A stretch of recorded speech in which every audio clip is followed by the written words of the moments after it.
Welcome to another broadcast of The Soul of the Everyman on the ArtistFirst radio network. All past shows are available as podcasts. You can find them at ArtistFirst.com. We welcome your questions and comments by email. Hit us up at dj@artistfirst.com. Out to your hosts, Michael and Margaret Lyons. Am I on? After 17 years of doing this, or however long it's been. Are you all right? No. I'm Michael Lyons. Hi. And I'm Margaret. Margaret. Scott's here too, and well, you know, it's just going home week here at the home. Oh dear. Winter's gone on far too long. We need to get outside. Anyway, welcome to the show of The Soul of the Everyman, where the points don't matter. We haven't mentioned that for some time, but the points have not mattered for some long period of time. And tonight we're talking about ignorance. Oh gee. No? Yes. Yes, tonight we're talking about ignorance. And and we're going to talk about a quote from our old buddy Marcus Tullius. Says, you know, MT and us are like this. Marcus Tullius Cicero. Yeah, that was his hood name was Cicero, and so Marcus and us thought we'd talk about ignorance tonight, and he has a really actually very good take on it. But we're gonna go through his take a little bit. But do you want to do MT's quote, or should we just jump into it and then come back to that? I can do the quote. Yeah, let's do the quote. To be ignorant of what occurs before you were born is to remain always a child. For what is the worth of a human life unless it is woven into the life of our ancestors by the records of history? And you very appropriately said that puts a lot of burden on the ancestors there. Yeah, it does. Yeah, it does, because it intimates that the foundation of the civilization that they have established is good enough to be continued. And maybe yes, maybe no. The fact that it exists is significant. But looking at the quality of what's being presented, how it's being presented, needs to be taken into account. It's all right if a civilization is willing to evolve step by step, but if it's rigid, there's a lot of problems that come with it. It being able to discern the difference. Like in China, they had always upheld Confucianism, which is very rigid in how and the position of where you are in the family, what your duties are, who your fealty should be with, who in that strata should be at the very top of the list, and where you fit in was usually how the society deems you, where you happen to be in the family, tells you where you're supposed to be. Right. Whereas in the Western world, it's very different. You are given much more freedom to choose on your own where you want to be. It's just that the structural rules are super different, because it seems to be there are many influences that happen, just like the internet is rife with all kind of influencers. Well, we should go back to MT. I mean, what he's really talking about is a stable society, and perhaps, as you say, a stratified society, and a society from which It's looking at it as something which is healthy to begin with, perhaps, or at least in the opinion of the current generation, that there was value in the past. And I'm going to not beg the question about whether or not there was value in the past, but that's his viewpoint, is that there was value in the past and that we can learn from it. Of course, we can also end up with a very stratified society or a very rigid society, a caste system or a Confucian system, and so on. There's many, and you can also be slavishly devoted to tradition and to if it was good enough for Grandpa, it's good enough for me, and we're never going to change, kind of. So it becomes, but that's one reading of this. Another reading of it might be that he's looking really at sort of another way of saying the quote of those who don't learn from history are doomed to repeat it. It's sort of an echo of that, and I think we're Marcus Cicero here to observe our society. He might say that what we're suffering from today is in large part, not entirely, but in large part because we have cut ourselves off from all that came before. That the world started the day I opened my eyes, and that everything prior to me is literally like not be C, it's be me, and everything else afterwards is a me, and I am all things. In other words, we've taken a step where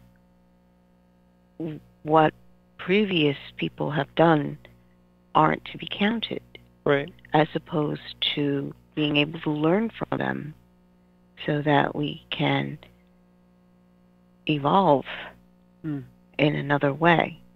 And that's also part of the problem, if you would, because people, they basically say, well, I know what's good, and whatever's not good has to get thrown away, right, and kicked to the curb, without even doing any real in-depth study or looking at the problem in a very broad manner. How did this change things? It's a foreshortening of your life. You become rootless, and therefore, because you don't, though again, if you don't look back at what happened before, you will miss a great deal of what informed human culture today and not know it. Because why do we do what we do? The study of societies is in many ways the study of why does a certain society do what it does, the mores of a society, not necessarily the morals, but the mores. In studying your past, or your ancestors, if you will, you can find out, well, perhaps why we are where we are, whether good or bad, or why we currently judge, our situation with a ruler, a metric that was developed prior to us. And yet, if we don't give it any credence, if we try to throw it all away and try to look only forward, to use a term, it's to, in essence, cut oneself off from the past, Mao, the Great Leap Forward, you often find a society which is now very easily led in almost any direction. And could it be good? Yes, but in the past, or in other societies which have done similar things, oftentimes these forward-only type of movements turn into sort of a mass, sort of a mob mentality. We're all going together following a leader, and not necessarily all doing a good thing at the same time. Not being informed of your past allows it gives no space from which to take perspective. You can't stand above your society and look back and say, okay, we got here from somewhere. We just come into postulate the society basically started when we opened our eyes. Well, you can be led anywhere. You say, well, all that stuff, that doesn't matter. It's what we're going to do today. We're just going to look forward. It doesn't allow you any authority to say, no, this is wrong because, well, why? Because, if we look back and we say, well, this is what happened when we did that, It was wrong to inter people in the camps when during World War II. Well, if we start doing it again, without looking back, we say, now we're doing it to another group that we don't like right now. Well, it was wrong then. It's probably still wrong. Humans are humans, 50 years notwithstanding. But if you don't look back, you just keep going forward, you could repeat that same mistake or other or worse ones. Well, you're making an assumption that the world is the way it is right now, has always been that way, and it's always going to be that way. Yes. Without realizing that it was brought to this point of luxury, believe it or not, by the building of an infrastructure in order for things to go from one place to another, food more easily, let's say, from the farm to the market, and from the market to the table. And America has always been blessed with the fact that we have produced tremendous amounts of food. We feed the world. But for it to get to the market and then the market to the people, there's where the fuzziness has come in. And that's where the learning is. So when you basically say, well, we're just going to forget all that and we're going to start here, it's like, so you don't care how the food's going to get to your table. You have an alternate method. And you say, oh, no, it'll just go on the way it's always been. It's like, you don't understand. Right. If you're flushing everything. Right. You think you're keeping it, but you cannot, because the structure in order to do that, to build that, you haven't understood. To maintain it.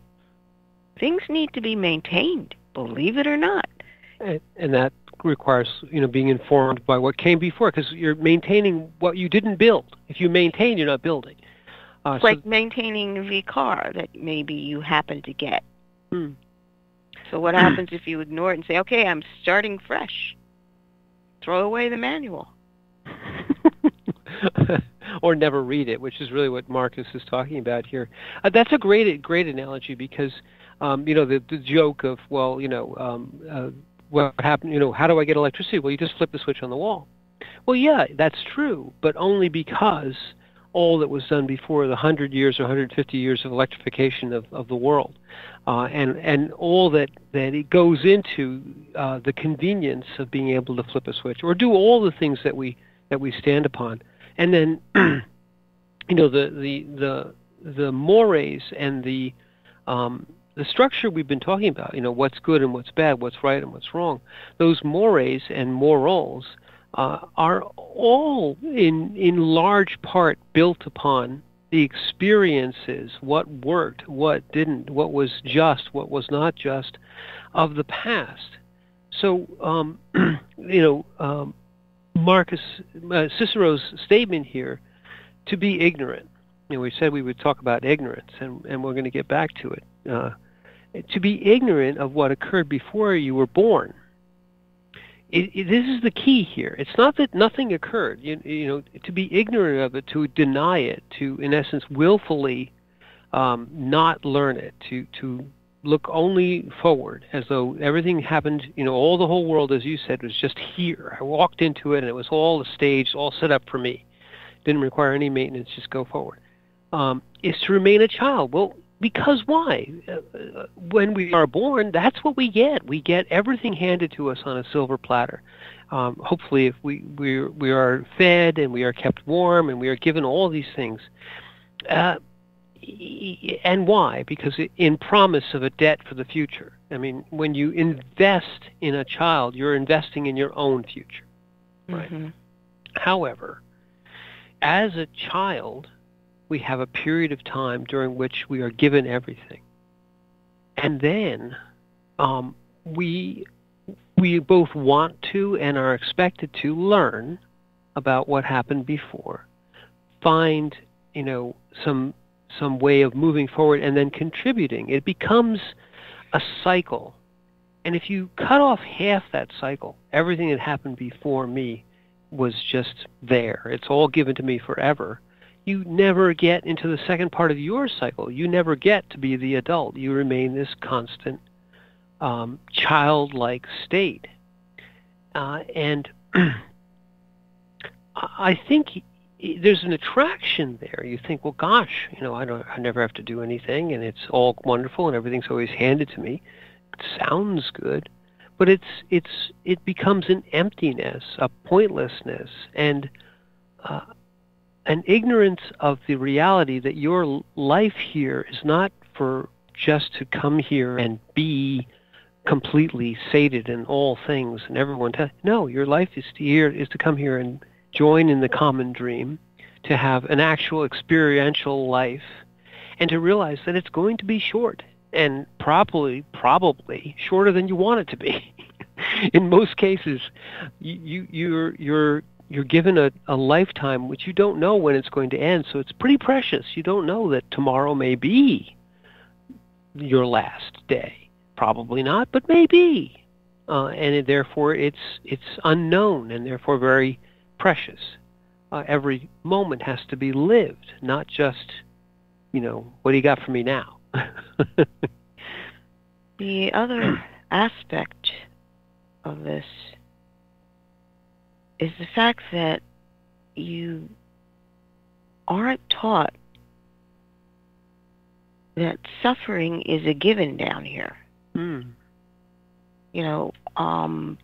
Most parents, of course, want to provide everything for their child so that they may not have to suffer anything or any lack. But you need to understand that suffering exists, and it is a given. It is as certain in a lifetime as death is. And the people are not given the ability to acknowledge that you need space in order to see suffering. Most of the time when that happens, when they first touch it, their life encounters suffering, they run away and try to find a solution, and usually it's giving this problem to somebody to solve it for them. And that's not how it goes. Each person's life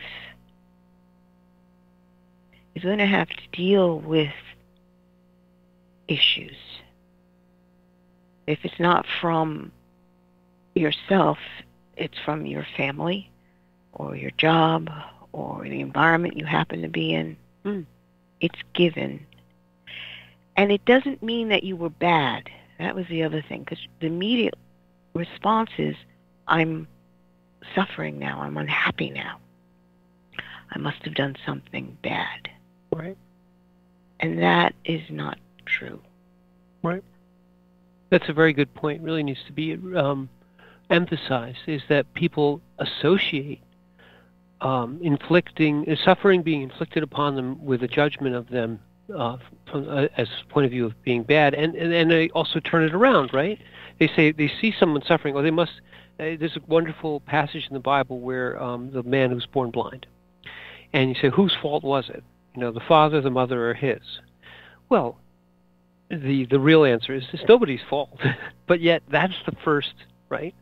That's the first thing, is that we're trying to find, well, affliction must have been visited upon me because I'm bad, or I deserved it somehow, or there's some judgment being made, and none of that's true. The interesting thing is, if you are going to accept what karma is, understanding that that their karma, that the reason why that question came up is because the belief that you had to do something in another life for this to be coming in, that they believed in karma, the Jews. So what You either embrace it fully, which means that, okay, so that suffering came, and that person has an opportunity right now to amend for the clarify, get rid of it in essence. Yeah, no, just make amends for it in this life. Like clarification means you're seeing things. Purify? I mean, it was purify. Purify. Purify. I was trying to find the word. Purify it, yes. It's a purification of your soul, is the belief. So if you believe that, then you have to go there with that.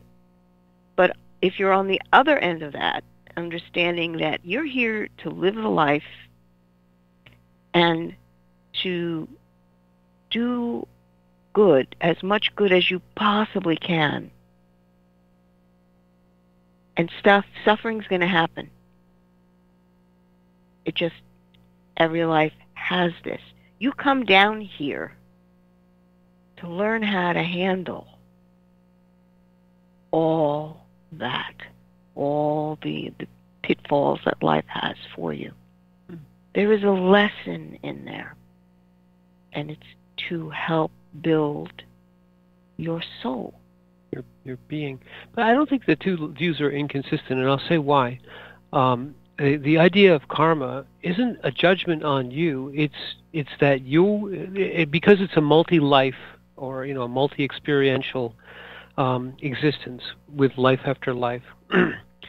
The idea is that you incur karma by inflicting suffering upon something else, and that then you have now unbalanced yourself, and at some point, either in the life you're currently in or in a life in the future, you will have to rebalance yourself. So the karma isn't the way the West thinks about judgment. It isn't that you're bad and that somebody in the sky is saying, well, now I'm going to get you for that. Boom. It's much more about you and your being and your life getting out of balance and then rebalancing it, purifying it, etc. That attitude where an authority is going to come down and just hit you with it, okay? That's the child's point of view. Yeah, exactly what we're talking about, yeah. You have to acknowledge that is a child's viewpoint. Right. Understand that the responsibility for change is yours. Right. Regardless of what the situation is and how anybody else interprets it. Yep. You are the one who chooses what happens in that moment. Which is why I think the two viewpoints, karma's viewpoint and that one, not the one where we're talking about, the child viewpoint, but the mature viewpoint of experiences in your life, large and small, which can be a source of suffering, are really an opportunity. Eckhart Tolle says this as well. They're an opportunity for you to practice consciousness, to say, in this moment, yes, things are bad. I'm suffering. But yet, the being in that moment, there's no lack of being in that moment, whether you are in a being currently now that's at the heights of joy or a being currently now. It's always now, and it's always changing, and it's always being in the now, regardless of what the now is. When you talk about the judgment of the child, it's almost like, well, this is never going to end. It's all my fault. It's all, they're doing it to me. I'm so good. They're so bad. It's all about the I. It's all about the ego. It's all about why. None of that is being in the moment. That's all in the future, in the past. It's dragging up, the pain body. It's inflicting suffering upon oneself by worry and anxiety. And karma is not like that either. Truly lived, it's really realizing that this was something that you have to balance within yourself. So closer to Tolle's, closer to the mature viewpoint, even in non-Buddhist philosophy. But this one that he's talking about, the ignorance of the child, is to is to believe, in essence, that anything that's given to you that's suffering is a judgment on you. It's all about me. You know? Well, that's what it really comes down to. Yeah. If you are functioning from an I-centered universe, it's all about you, then you walk in ignorance. Yes. Because you haven't even realized that all life is interconnected. I mean, with karma, that's a baseline. Yeah. You start there. Everybody's interconnected. And if you go the other way, you realize that, well, everybody is having the exact same experience. Right. And we are human. So you realize that there's an empathic connection. Right. But if you're I-centered, then nothing else registers. You are in true ignorance. It's all about me. And that's very interesting because ignorance in general is you just don't know, and you're certainly not going to go find out. There's a willfulness to ignorance. Right. Or it can be, the word itself has connotations of that. But if you are your own person and you realize that you choose, will you choose outside of yourself? In other words, will you choose in a broader pattern? Because I've seen there's a whole movement that basically is saying, well, it's got to be about me because if I can do it, then it's possible for everyone else to. Because it gets twisted. Because they're basically, well, if I do it, so it gives you a reason to concentrate on you. Actually, that's very Buddhist, where the reason why do they go for enlightenment? Has anybody ever asked that question? Why are they after enlightenment? And what they understand is you are interconnected with everything in this world, with this life. So in order to bring an evolution to the world consciousness, goes past humanity, it's the entire world. It's past their culture, it's past all of it. You come into the form of being an enlightened being, and that brings that higher frequency consciousness to the world. That's why they're doing it. Right.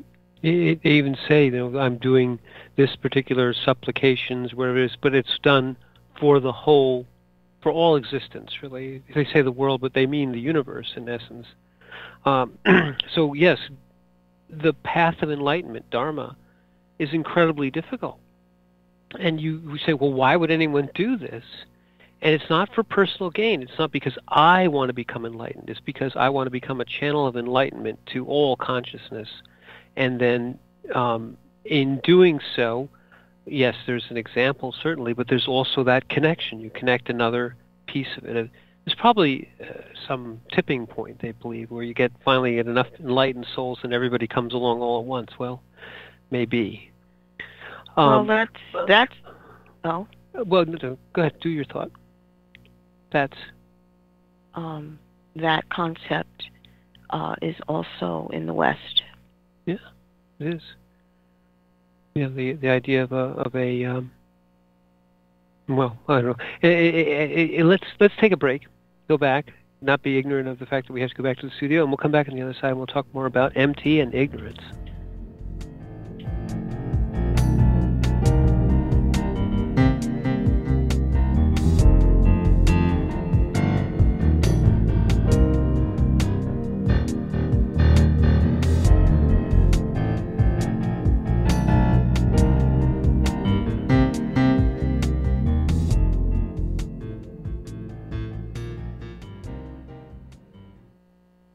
The Fat Man Gets Out of Bed is the latest book from Michael Lyons, the award-winning author of There is a Reaper.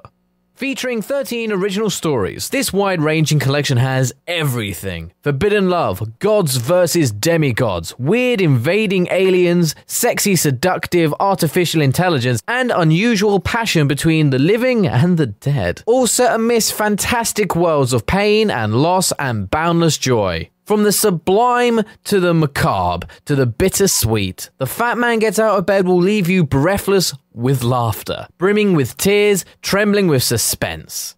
Available now on Amazon.com, Google Play, iTunes, Kobo, and fine e-tailers everywhere. There is a Reaper is the story of 5-year-old Christopher Aaron and his life-changing struggle with leukemia. Winner of both the Indie Bragg Medallion as well as the reader's favorite silver medal for memoir. There is a Reaper has more than 100 Amazon book reviews and a 5-star rating. It has been described as life-changing, spiritual, a must-read.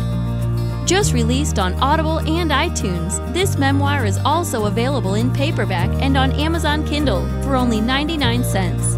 Get your copy of this life-changing memoir today.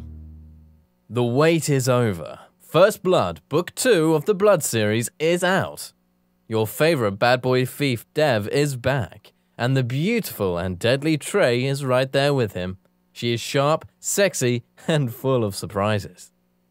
Their adventures continue as a new power arises to threaten the world. The heart of creation is under attack, and time is definitely not on their side as they battle against their enemies' undead hordes. Can they unlock the hidden power that can defeat him, or will his forces draw first blood? Get all 3 installments in the series. Book 0, It's in the Blood. Book 1, Destroyer's Blood, and the new release, Book 2, First Blood, today. Available in ebook and paperback format on Amazon, Kobo, Apple, and most other fine e-tailers. Rick Riordan fans, love mythology with plenty of action and humor? Destroyer's Blood is for you. The new fantasy novel by award-winning author Michael Lyons is Book 1 of the adventures of Dev Kalian, the Blood series. Follow Dev and his magic sword Betrayer as they are suddenly attacked and forced to return to Olympus to fight in a war they want no part in. The world of men and gods is about to be destroyed by Zeus's ancient foe, and only Dev and Trey can stop him. The conflict never stops, and the amazing twist will have you on the edge of your seat. Act now while the ebook is on sale for only 99 cents. Destroyer's Blood is available on Amazon.com, Barnes & Noble, iTunes, Kobo, and fine e-tailers everywhere. And while you're there, get the free prequel, It's in the Blood, available for a limited time. Hi, this is Hannah Ruth from the band Wild Hum. Check out our new Americana Soul CD, Wild Hum, at our website, wildhummusic.com. And you are listening to the ArtistFirst Radio Network. Thank you.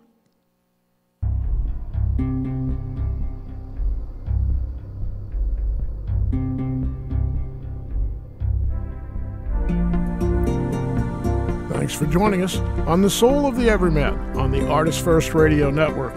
Let's get back to your hosts, Michael and Margaret Lyons. And we're just ignorant tonight. We are not. We're trying not to be. But we are talking about the price, really, of ignorance. And maybe ignorance is a word that has a lot of those connotations, sort of negative and willfulness. But we could all say this. We're born into this world, in some ways, in an ignorant state. We are the child that Marcus Cicero is talking about here. But we have within us the desire to learn. In fact, it's a basic precept of every incarnation here. You come into your incarnation with a certain amount of innate knowledge, and certainly a certain amount of a sort of a mission, if you will. You know what you're down here for. The Buddhists in the multi-life way of looking at things would say that you have a certain amount of karma, perhaps, that you bring in from your previous life, but you also have the existence, the soul. So the Dalai Lama, the Tibetans, and many other in that culture will re-identify it. So you are the reincarnation of so-and-so. And they have certain tests, and they have certain ways of identifying people who have come back. But these new incarnations are carrying the not just the burden of their previous lives, but all the experience and some of the good and bad karma from their previous lives. And they're here, though, to yet again go through the wheel, go through the samsara. Am I saying it right? What's the next cycle through the life here? Is it? Samsara is the illusion that this world is. Yeah. You are going through the cycles so that your consciousness evolves. For them, you're coming closer to the Buddhic form. Right. But each time you go through, you're supposed to lessen your ignorance and more closely attune, lessen your karma, and more closely attune. And through learning and through work, through the Dharma, you're supposed to be able to more closely and more closely and more closely approximate this fully realized being, this enlightened being. And do it, as you said, doing it for the whole of existence, not just because as you last half hour. Why do they do it? It isn't because it's necessarily fun. It looks a lot like hard work, and it is hard work. It's a discipline. It's not the only way, but it is certainly a way to get to this fully realized state. And it's a journey away from childhood, away from ignorance, and throughout all the lives, and throughout all your existence. I believe people assume that you're going for a Buddhic state, and then they think that that's it. That's true too. There's a whole cycle within the Buddhic state. It's like when you die and say you go to heaven, do you think that that's it? That's all there is? You're on a cloud with a harp? No. It's your consciousness is your forever part. And it is on a journey to continue learning, evolving. Your state of being just is. That's beyond time and space. But if you look at it in terms of Christianity, you are learning more and more about God on a personal level. Just think about your own spouse. There's so much you still don't know about your spouse. And want to learn. And you want to continue learning about it. And every day, something new. Can you imagine what that's like with a divine consciousness? And the interactions? We can think of interactions as like a one-to-one. Oh, we're just talking to each other. It's like, okay, communication is more than talking. There's so much to communication. There are different ways.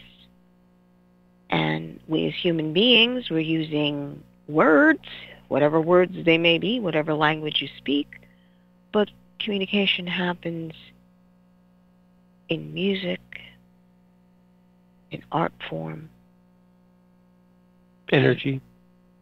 Right. Relationships. As well as we can go into, if you're talking energy, there you have 7 different bodies that can communicate with somebody else's 7 different bodies. And if you begin to realize that there is only certain bodies that are talking to each other, and there are all these other ones, the other fields of consciousness that are not talking to each other. It's like, okay, you're ignorant of the person that you married in this particular way.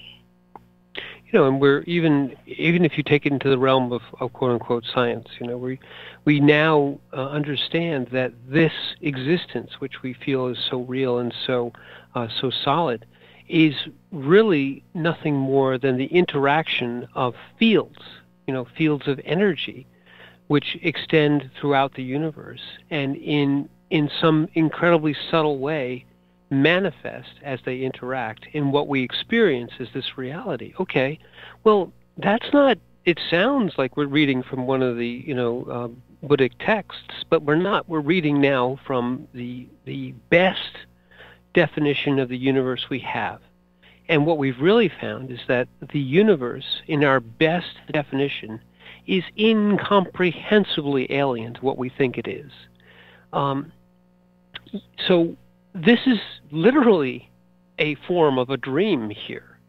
It is no more real in the sense of the reality we think of, that I can touch things and so on, than it is within our perceptions, within the way our mind field interacts with the rest of the universe field, if you will. Although those two things don't really exist. The journey that we're on, the one that you just mentioned, is to, in some way, through our perceptions of this thing, which we can be no more cognizant of than we could understand the whole universe, this existence here. We're learning, we're evolving. Our whole purpose here is to become less ignorant. What percentage of the universe is made up of matter? It gets less and less every day, it seems. The last guy we were watching was basically saying there's nothing, there's just the fields. So in that regard, what we call matter is just a different type of field interaction, is what he was going on about. I get it, but in conventional teaching right now, I think it's down to what we call matter. In conventional teaching is down to around 20% of what they now think is the whole universe. It's 80% dark energy and, all this. No, because 23% is made up of matter and the energy that we can account for. Right. The energy that we can see. That's 23% total. I said 20%, the whole thing. That part that we can perceive. No, I was asking what percentage of matter strictly, not matter and energy. I think it's a good deal less. I don't know off the top of my head. Okay, that was my question. Yeah. Because let's face it, all right, we human beings, we are just dealing with matter. We're not even dealing with the energy part. We think we are, but we're not, because the energy part is radiant light. It's the sun. It's the different stars that you see throughout the galaxy. Yeah. But matter is what we deal with, and for some reason I'm thinking it's like less than 10%. It's way, way less. If you take the volume of the universe, it's probably 1%. But what I'm trying to say is that basically exists. Let's call it like 5%. Okay, matter's like 5%. Accountable for the universe that we see. So 95% of the universe we really don't interact with. Right. Wouldn't you call that a dream, an illusion? Yeah. Getting real close to what part of the universe are we? We're the ghosts. We're the dream. That at least the we want to think of as being able to touch and sit in a chair and all that stuff. That's right, because we're at 23% matter and energy. That leaves 77%? That is energy that we can't see and matter that we can't see. Where it can't interact with either one, yeah. Right. So you're like, okay, there is a whole realm of the universe that we don't interact with. Okay. Right. And it just gets worse and worse the more you think about it. Just makes you like, okay. Yeah. The thing that we particularly watched, the physicist, or I think he was a mathematician actually, he wrote down this formula. He said, this is the formula, this is everything we know. This is it right here. He wrote it down. It was 2 or 3 lines of equations. And you mean the unified? Well, he said this is the fields of everything. This is all the fields, everything we know about. Here it is. Here's the equation for the whole thing. And then he said, this describes what we know about the universe, and as far as we can tell, there's this part of it doesn't even come close to capturing the actual universe. This is just the stuff we can perceive and see. This is the the matter. The 23%, if you will. It's all of it's actually described as fields interacting with each other at a subtle level. And then beyond that, he said there's pretty much basically the rest of the space of the universe, which isn't covered by this equation, we have no idea. None whatsoever. So it's an incredibly tenuous existence that we hold on to so dearly and think that this is all there is right here, and then worry about, well, gosh, that guy cut me off. I mean, but to come back to our premise here, we have a driving need to become less and less ignorant as we come into this within this existence and during this brief time. We wish and moved from unenlightened to an enlightened state. However little we do, and if we have a discipline and we follow whatever discipline it is, we move maybe more quickly. But that's all we're here for. Call it karma, call it realization, call it any sort of form of becoming closer to consciousness. At the end of the day, there is nothing but consciousness. The rest of it is all made up babytown nonsense. We know that now, at a mathematical, not a physical level, at a mathematical level. No, it's true. And it's a little scary and disconcerting, but it shouldn't be. Well, the core truth is that you participate with this universe, believe it or not. Yeah. So does that mean that your physical body and all the energy fields that are around it are only 23% of what exists? You don't even know your other 77%? Because if you look at the universe in terms of a hologram, every part of the universe contains the whole. So you contain that patterning. That universe, if you will. So have you tried to discover any of that? Well, what you said before, I mean, that's when the Buddhists, the ones who are following the way, following the path, why are they doing it? And they say, we're doing it for all. We're doing it to become more enlightened for the all, to become more connected to the consciousness for the world. But isn't that what we're just saying right now? In essence, every part of us has the pattern of all the universe within us, within our perceptions, within our beings, and then therefore when we use our existence to get closer to that realization, you're doing it for the all. You're bringing a piece of the all back to the all, in a conscious sense.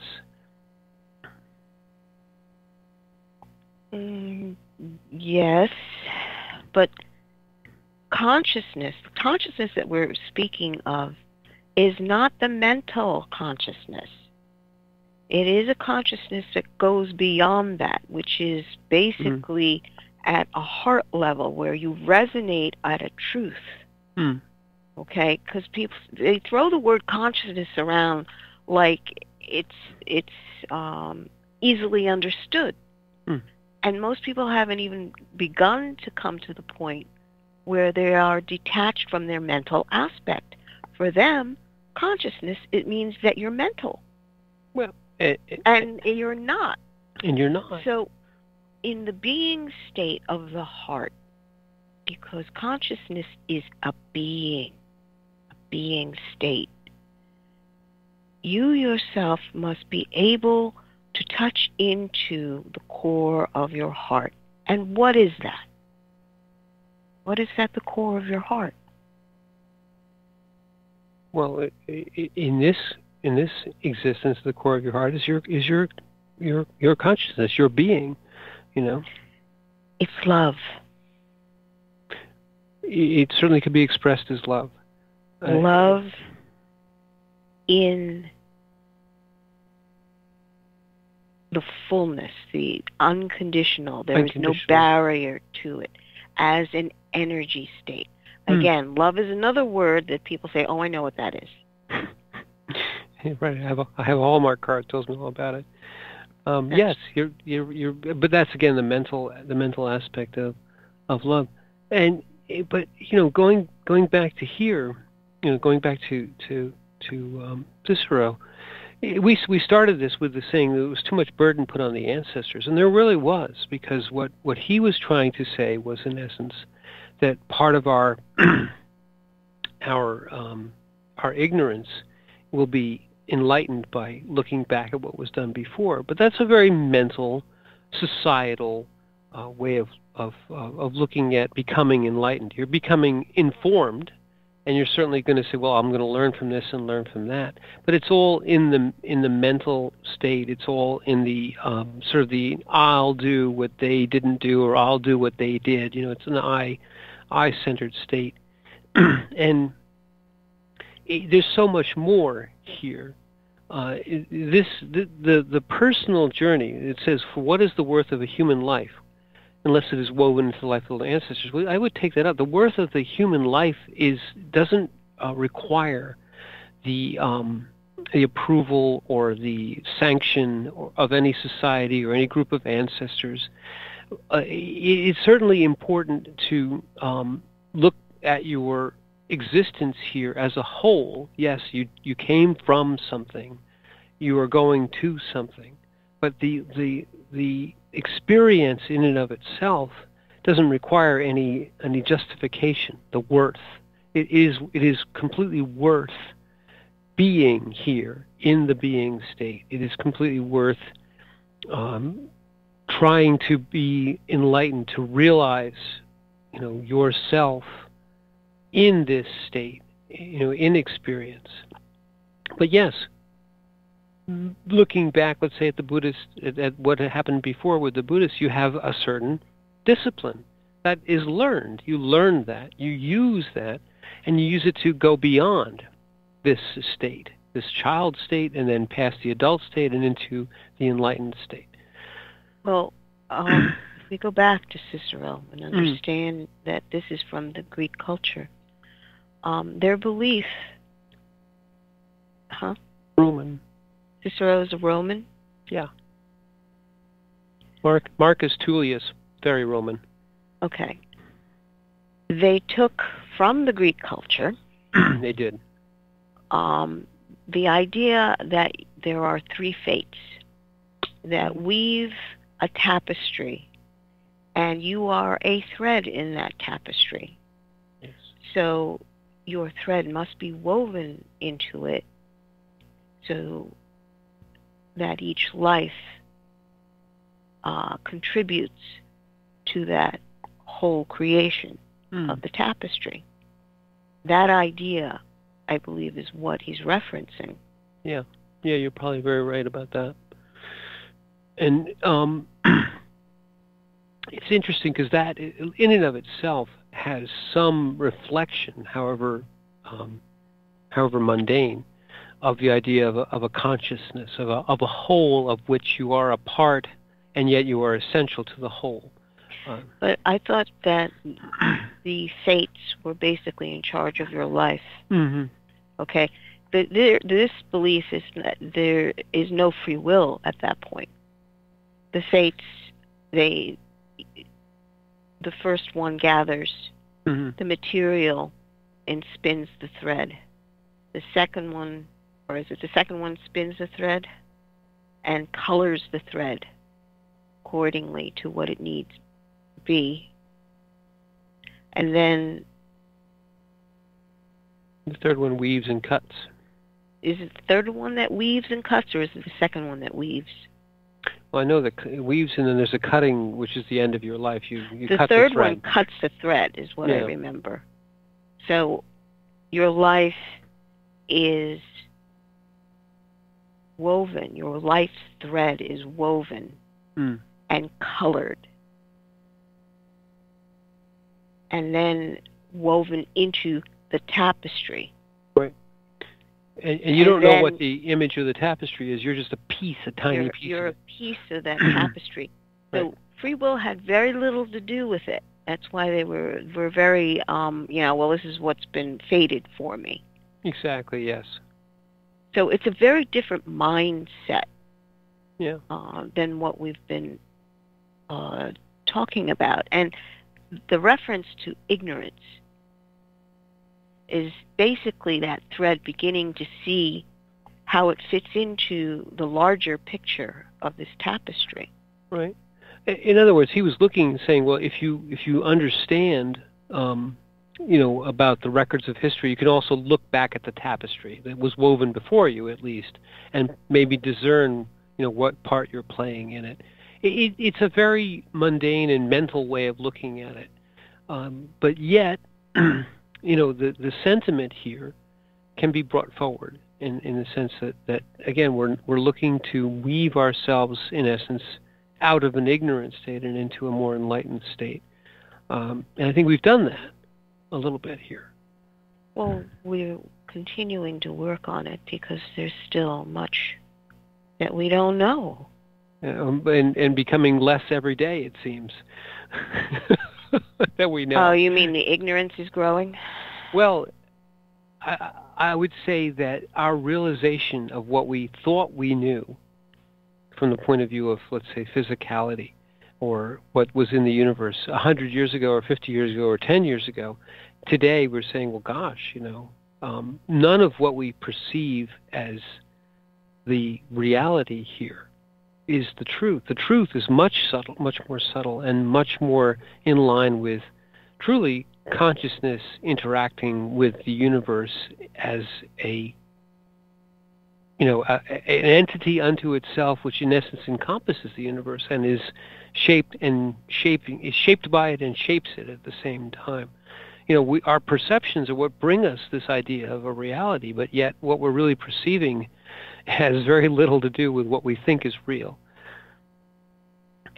I think it's interesting to see how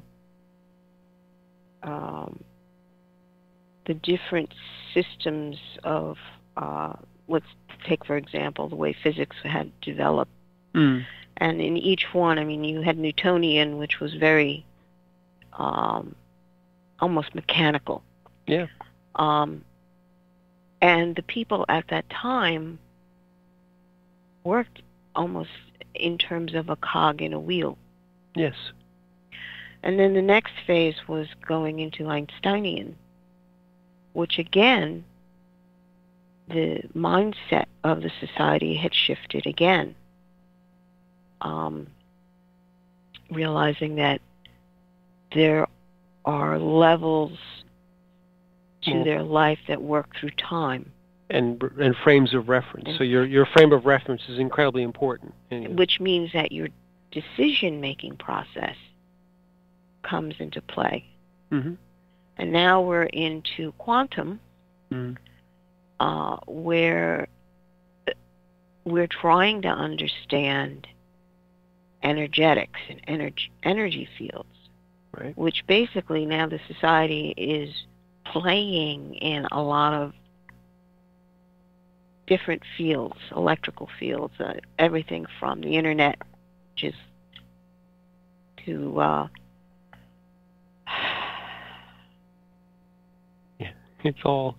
it's turning into sea foam at this point. But you know where we are right now? We're at the end of this hour. Okay. So I'm Michael Lyons. And I'm Margaret. And thank you for listening.